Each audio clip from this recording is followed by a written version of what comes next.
Fantastic. Military junta in Argentina. And Treven's collapsed. Okay, if Argentina's collapsed, or at least if they have a junta, maybe that will weaken their position in Antarctica. I don't know how that helps me so much. But I'm not gonna look a gift horse in the mouth. I mean, if that's the case, I think now is when we maybe want to start, spying on Antarctica a little bit more. I mean, our supplies are good. Our legitimacy is now back up to where we want it to be. We'll classify foreign information, 10 political power for 2 intelligence. Again, I think we just want to keep sending scouts in, just to get more militarization that we can spend on something. Also, I don't really know what we're spending our political power on, but I guess we spend it on you here. And that is a-okay. Nazi bombing in Paraguay. Like, how are you going here?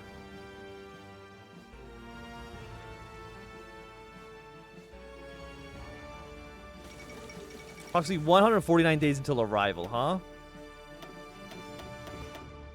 Staffing complete.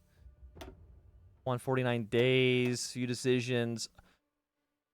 Oh, I have to press these now. These are actually available to us now. Allocate additional supply. Yeah, I probably should have been pressing these buttons this whole time. Request progress report. Okay. Plus 2 militarization, 2 legitimacy, and 100 political power? My god.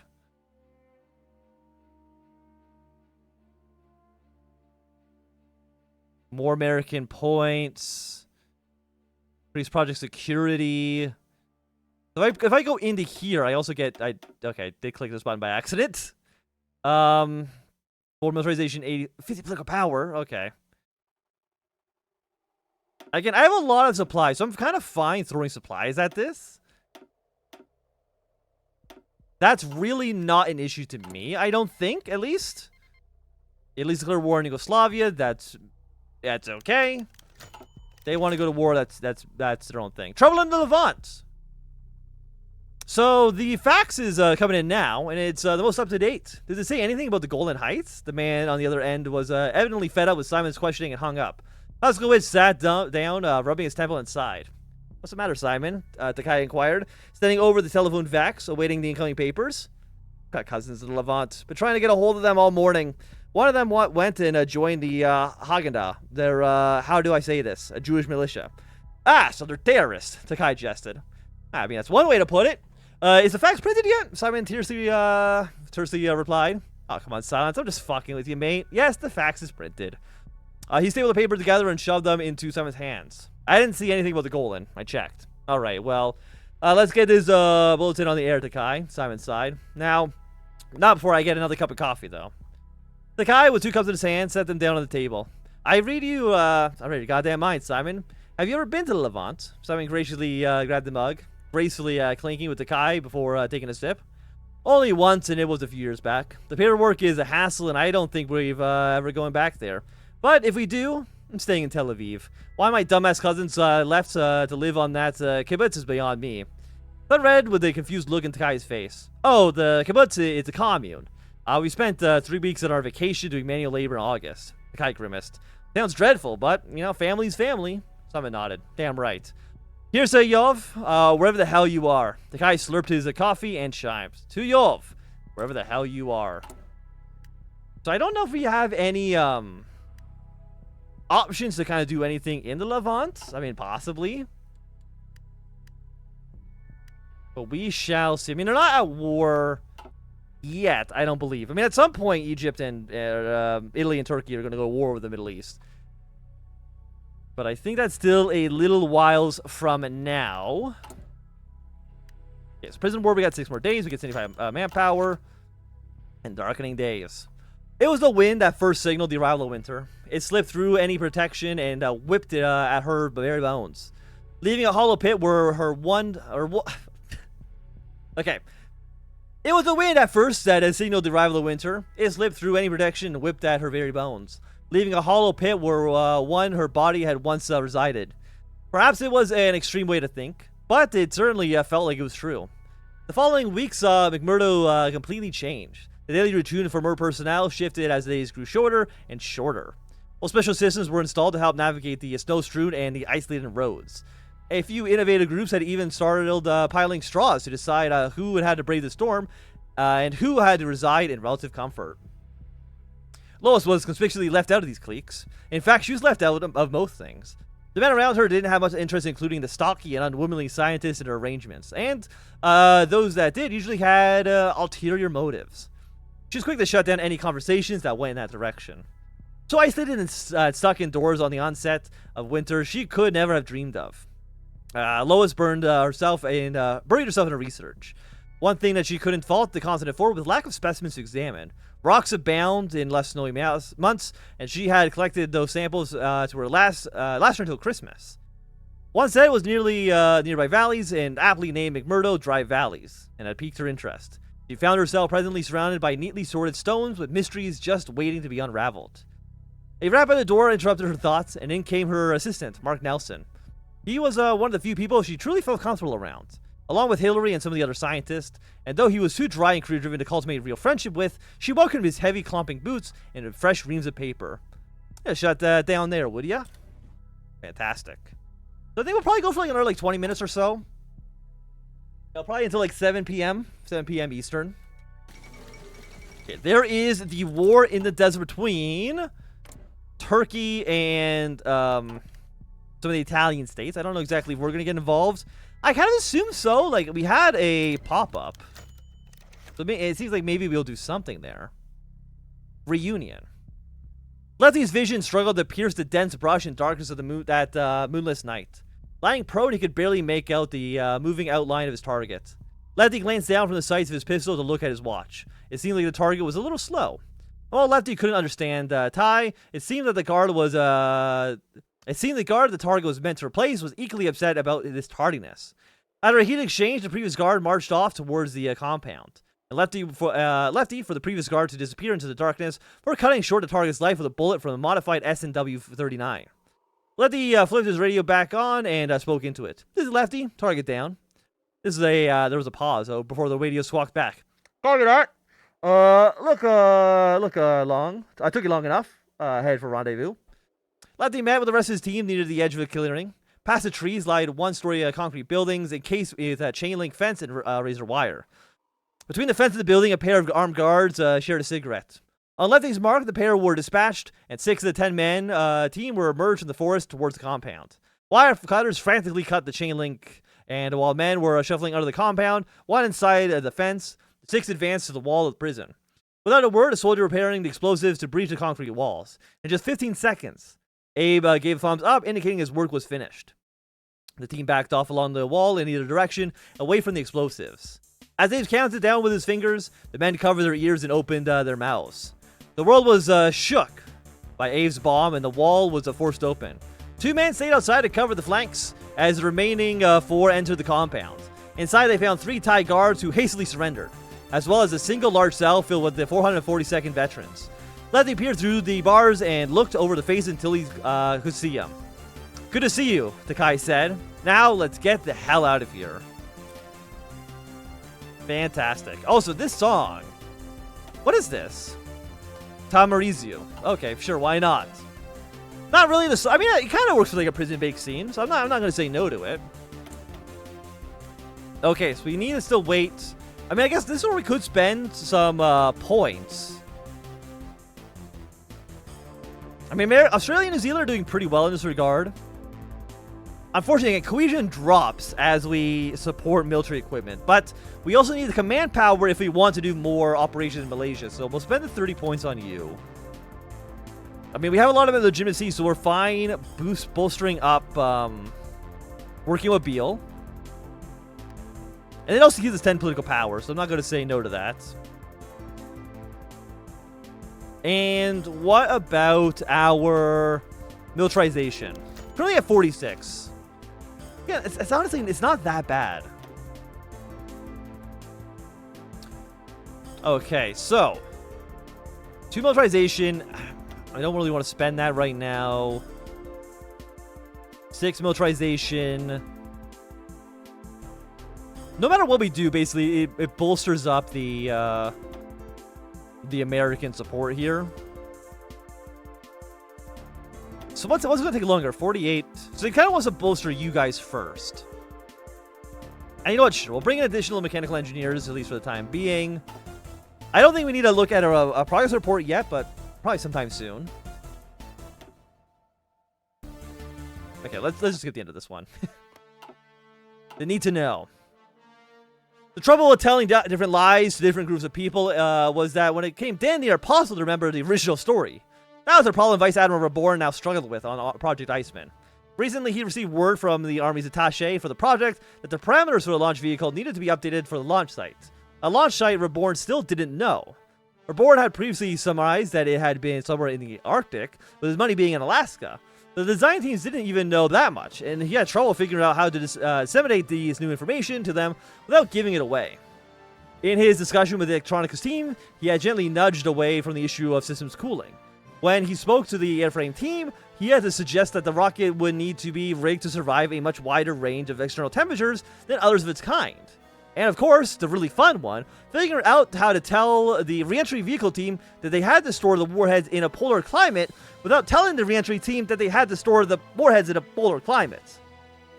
Reborn had made mental note that if he ever met the dick who came up with the concept of extreme secrecy, he'd be sure to thank and slap him. Not necessarily in that order. Reborn knew that he had some of the best science and engineers available working on this project, flown into mcMurdo from across America. However, even they'd been negatively affected by the need-to-know policy that is currently in place. Now, what was I supposed to tell the guys working on the engines? There was additional options for Iceman missile development project. Okay. Well, what can we do here then? Because we've already done all of you. Can't do any more of these guys right now. We can raise security of the project. It bolsters up. It means everything's going to be a little less pessimistic. Which, you know what? Sure, we'll click the button. If you're going to give me a button to click, I might as well click it, right? You know, it's like while we're here. Okay. CIA and the cafeteria.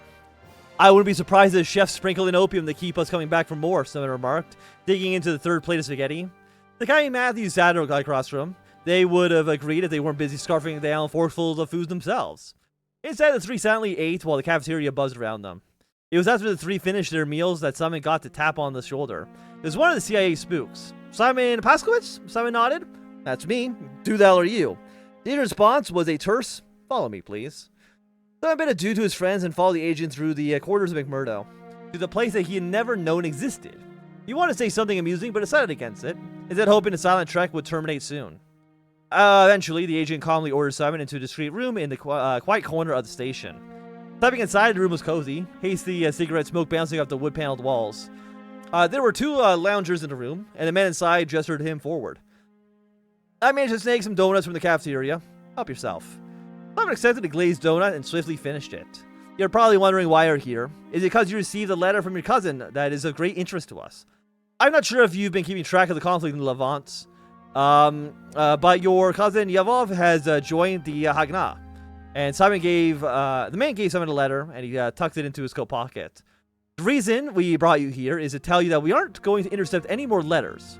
From now on, if you hear anything else from your cousin, just call us on this number if you have any questions. Simon confidently inquired, "May I take the donut with me, sir?" The CIA spook nodded. Knock yourself out. Hell yeah. Okay, we have 6 options that we can do. Again, we need more militarization. It's kind of a little bit low. So, we're just going to keep on probing enemy scouts, because I think this is really the only real way to get militarization, right? So you're 2 for 4. Wait, okay. We receive militarization 4 at the cost of 2 if we do not control this tile. Otherwise, we'll receive 4 at the cost of 1 intelligence every other. Oh, we can also do it in our own territory?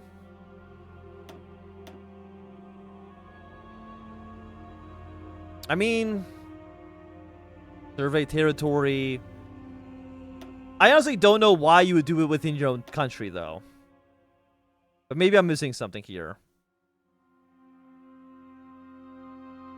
Also, why do you give me a different option? You've been okay, I don't know. Just send more scouts into in Argentina. We're gonna be costing ourselves a lot of intelligence. But do we need to know what Argentina's doing? I've got to go with the answer is no. I don't think they matter that much. The Gray Room. A drab grayish room on the outskirts of Atlanta. A recruitment office. That's where Edward found himself, staring listlessly at an open window. He heard shuffling of papers and an occasional sigh. The light from outside was caught by a broad shroud of trees, so the only few glimmers reached the inside of the room. The rest of the world might as well not even exist past those leaves. Private Freeman, are you sure that this would be the right job for you? The recruitment officer sat the paper on his desk and looked at him. With what Edward thought was an odd form of concern. Yes, sir, he responded plainly. Maybe not with enough enthusiasm. He had trouble with that, but not for lack of trying. It turned out that the Greenland gig had a few more positives to it, other than escaping his commander. First and foremost, some extra pay. His face had lit up when he found out. Ma had been having enough trouble with bills and could really use the help. Helping Ma was the reason that he had gotten into this whole army circus in the first place, wasn't it? I don't know, the recruitment clicked his tongue. It's cold up there. Colder than anything here. Are you sure someone of your origin could handle it? Edward did not answer. He may have had a few years ago, but not now. He kept imagining the fat roll of cash that he'd send to Ma after he got the job. After a moment, he shrugged his shoulders. Well, I just figured, sir. Haven't seen many white boys signing up to go up there.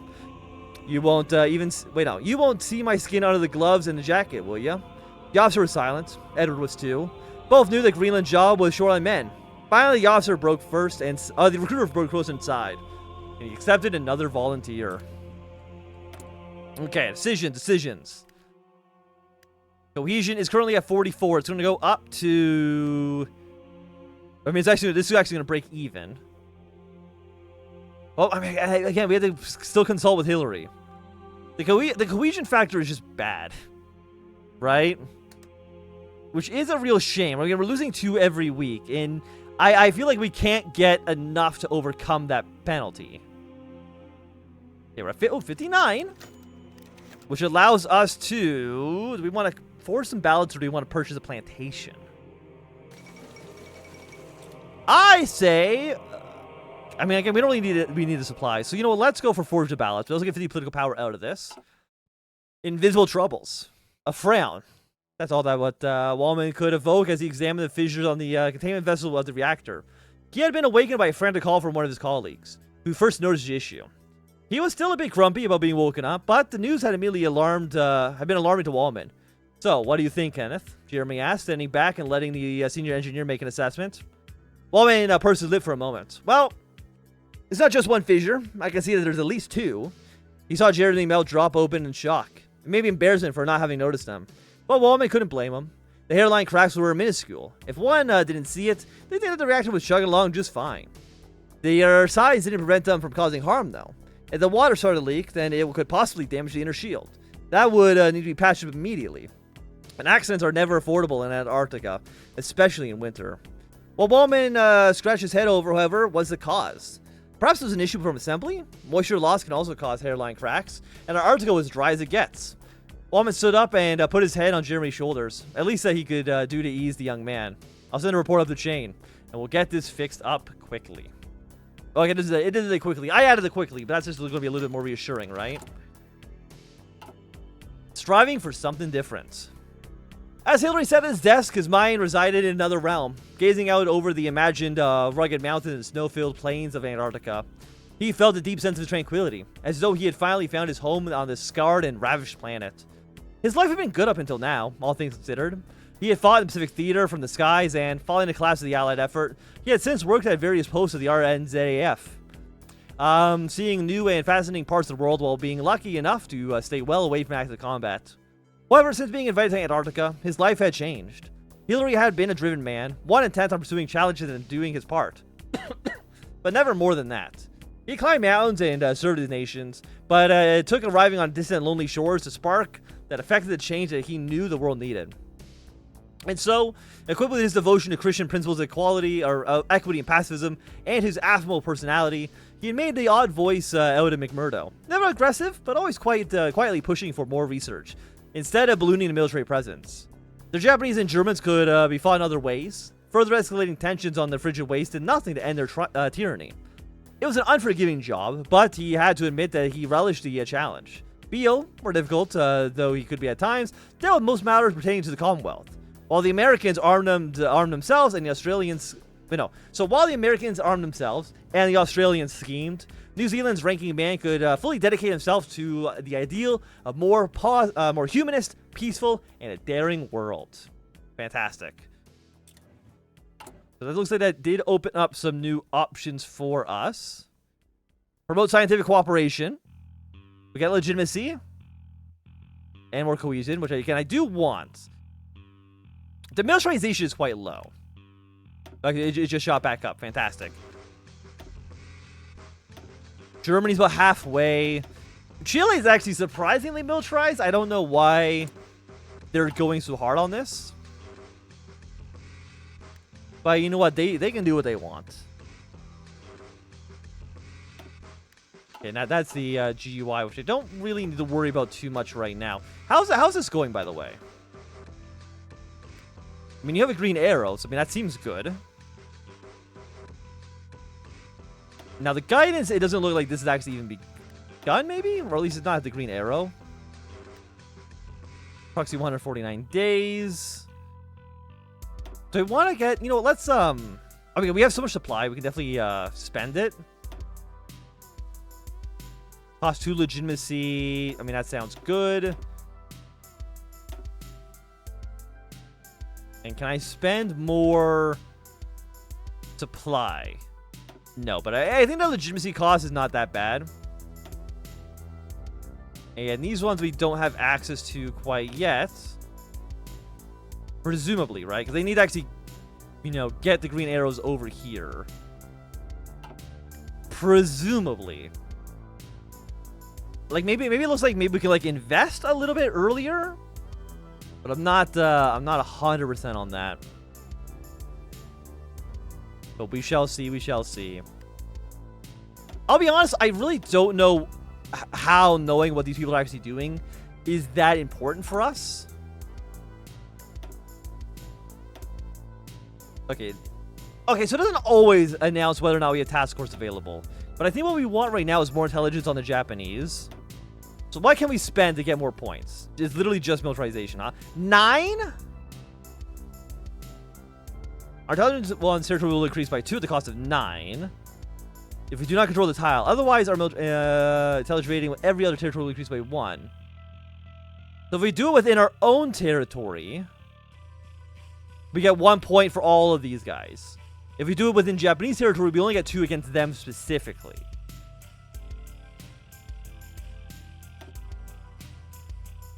But I mean, 9 militarization is a lot. We only have 40.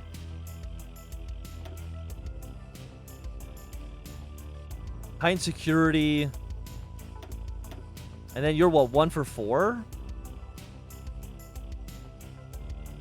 2 for 4. Well, that just seems like a better deal. But again, we want to do it in Japan. We're going to spend some militarization to go through here. Aside from that, again, I don't know if it makes any difference what tile we actually click on. Because at least up to this point, it doesn't really seem like it. You know, let's actually spy on Chile, or not spy on them, but let's preempt enemy scouts just to get some more militarization that we're using to spend on the Japanese. And for our last point... Okay, we don't need to spend you. You know, we can spend some political power for some legitimacy. I think that seems okay. All things considered. We actually have too much supplies. We actually need to spend more supplies, please. Like that's really what I want to do. But I don't know if that's really available to us right now. Atomic sandwiches. The re-entry vehicle team was in charge of designing the vehicles that carry nuclear weapons up into space and back through the atmosphere to their targets. Considering the delicacy of nuclear warheads, it was important not to fuck anything up, which was exactly what engineer Ellis Davidson was afraid of doing at this very moment. His assistant, Royce, chewing on a sandwich, look over Davidson's shoulders at the schematics of the REV. You're holding that upside down. Davidson sighed. Yes, thank you for your acute observation. That's what I'm here for, Royce said, taking another bite. Food's not half bad here. Yeah, funny how this place gets better sandwiches than the Pentagon. Well, actually, I guess that does make kind of sense, considering we're at the end S of the planet. Davidson glanced at Royce. Yeah, you settling okay? I don't think I'll ever get used to the cold, but my quarters are comfortable enough. Although I wish that they would tell us more about what we're actually working on. Davidson shrugged. It's gotta be something big if we're not allowed to even talk about it with the other design teams. Well, as long as whatever this is pointing at the Japanese or the German or the Nazis, then you know what, I'm happy. All right, said Davidson. Let's start crunching some numbers and see how things hold up under extreme cold. Additional options are available for the Iceman missile project. Additional manpower, which again we don't really need.